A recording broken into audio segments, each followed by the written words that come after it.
Welcome to KwikBites from Jamaica, your go-to podcast for quick, insightful conversations on the latest trends, intriguing stories, and topics that matter to you. Whether you're taking a break or on the move, we're here to keep you informed and entertained in 10 minutes or less. Let's dive in.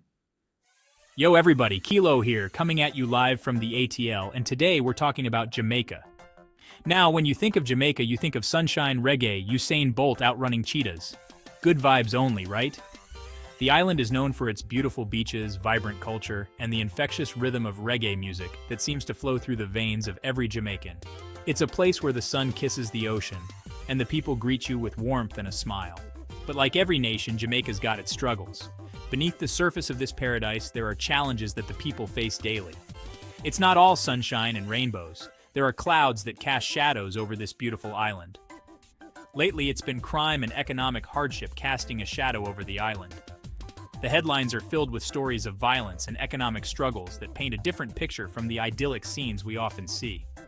We're talking gun violence, drug trafficking, the whole 9 yards. It's heavy stuff, man. The crime rates have been alarming, with communities grappling with the impact of these issues. The police are working tirelessly, but it's a tough battle. But here's the thing about Jamaicans, they're resilient. Despite the challenges, the spirit of the people remains unbroken. They have this incredible ability to face adversity with a strength that is truly inspiring. They face their problems head-on, with this spirit that's just infectious. You see it in the way they come together, in community meetings, in projects aimed at uplifting their neighborhoods. It's a collective effort to bring about change. They're fighting back against the negativity, and that's what we're going to dive into today. The youth are getting involved in positive activities, steering clear of the paths that lead to crime. Community events are fostering a sense of unity and purpose. From government crackdowns to community initiatives, Jamaica is trying to find its way back to its vibrant self. The government is implementing measures to curb crime, while community leaders are spearheading initiatives to create a safer, more prosperous environment. It's a tough journey, no doubt, but they're not backing down. Peaceful protests and community cleanup efforts are just a few examples of how the people are taking matters into their own hands, striving for a better future. And you know what? That's something worth talking about.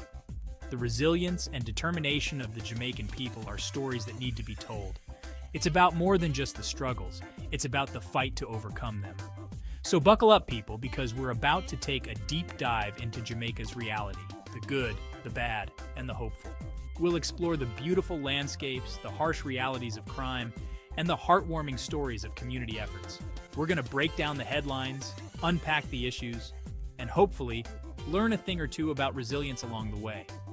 Stay tuned as we navigate through the complexities of Jamaica's heartbeat, a rhythm that's troubled but undeniably strong. All right, first up, let's talk about Portmore. Now, Portmore is this sprawling community in Jamaica, and recently it was the site of a massive police operation. We're talking helicopters, tactical gear, the whole shebang. The police were out in full force, showing their determination to tackle the issue head-on. Why? Guns, my friends, guns. The sheer number of illegal firearms in the country has reached alarming levels. See, Jamaica's been grappling with a surge in gun violence, and a lot of these illegal firearms are being smuggled in from overseas. The impact on local communities has been devastating, with families torn apart and neighborhoods living in fear. So the authorities decided to hit the source. They meticulously planned their operations, leaving no stone unturned. They raided warehouses, seized a whole bunch of weapons and ammo, and even busted some folks suspected of running the smuggling ring. These raids were not just about confiscating weapons, but also about dismantling the networks behind the smuggling. Now, this operation wasn't just some random raid. It was a well-coordinated effort involving multiple agencies and departments. It was part of a much bigger effort to cut off the flow of illegal guns into Jamaica. The authorities are determined to make a significant impact and reduce the availability of these deadly weapons. And it's not just a Jamaican problem, you see. Gun smuggling is a global issue, affecting many countries around the world. The illegal trade of firearms fuels violence and crime on an international scale. This operation involved collaboration with international partners, including the good old US of A. By working together, they aim to tackle the problem more effectively and share intelligence to prevent future smuggling attempts. But it's not just about enforcement. The authorities are also focusing on community outreach programs to educate the public about the dangers of illegal firearms and to build trust between the police and the communities they serve. Additionally, there are initiatives aimed at rehabilitating former offenders and providing support for at-risk youth.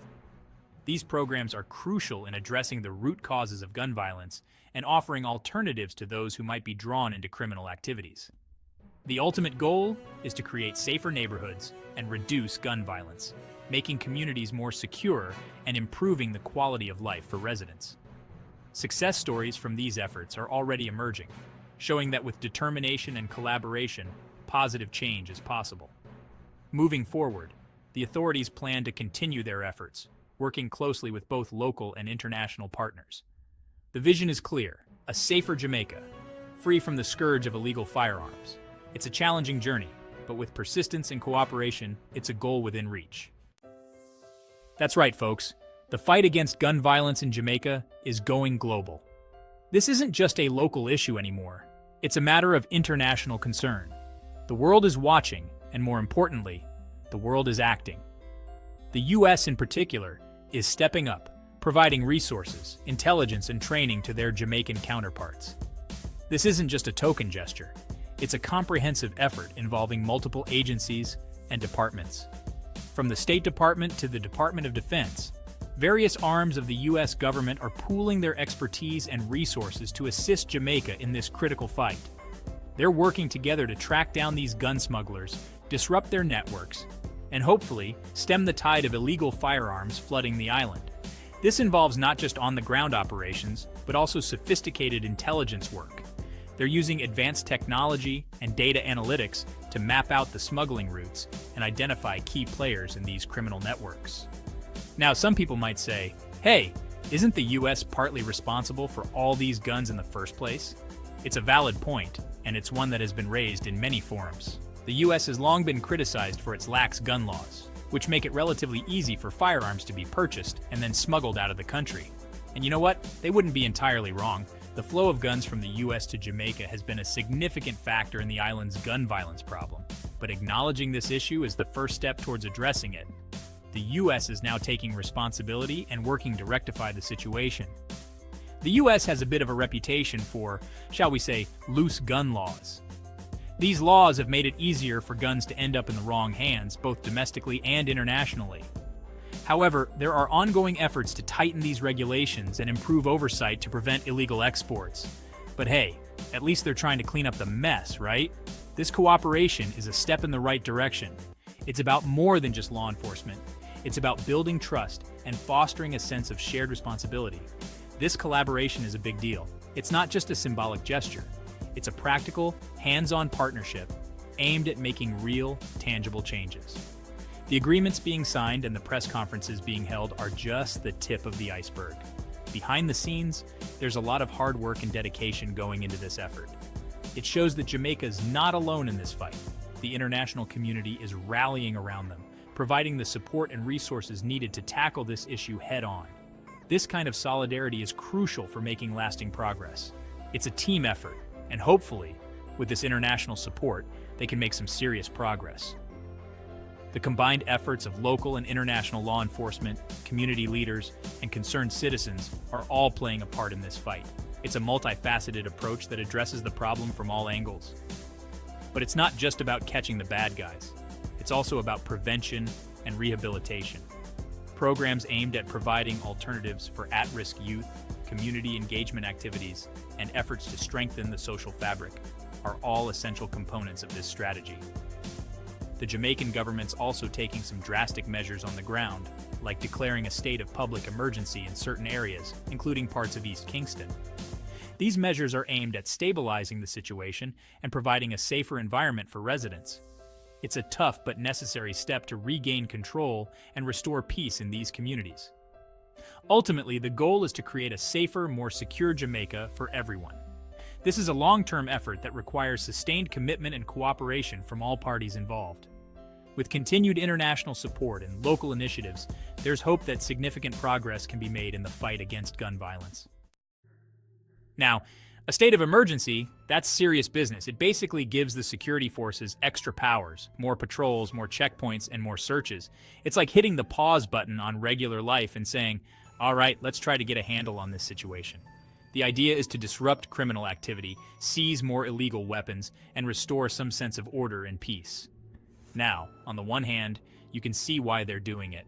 When people are living in fear, desperate times call for desperate measures, right? But on the other hand, these emergency measures aren't a long-term solution. See, critics argue that these states of emergency are just a band-aid, a temporary fix that doesn't address the root causes of crime. They say it's like squeezing a balloon. You might push the problem down in one area, but it just pops up somewhere else. And they've got a point. You can't just arrest your way out of this problem. You gotta tackle the underlying issues. Poverty, lack of opportunities, and social inequality, that's where the real solutions lie. And to be fair, the Jamaican government knows this. They're not just focusing on law enforcement. They're also investing in social programs, trying to create opportunities for young people, and improve living conditions in marginalized communities. Thanks for tuning in to Quick Bites from Jamaican. If you enjoyed today's episode, don't forget to like, subscribe, and hit the notification bell so you never miss a bite-sized update. Share your thoughts in the comments and let us know what you'd like to hear next. Catch you in the next one.